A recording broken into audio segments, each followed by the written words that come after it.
కలవరం అసలిది కదా ఒక సంబరం ఒక వరసలా కదిలిన క్షణం ఇక తెలియదే ఒంటరితనం ఎన్నాళ్ళ దూరాలు కన్నోళ్ళిలా వస్తుంది పోయాయి కన్నీళ్ళిలా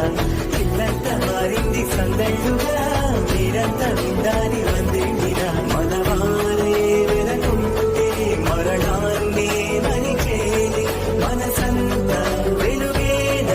ఇక చీకటెళ్ళింది తెల్లారి నవ్వుతోనే 10 మంది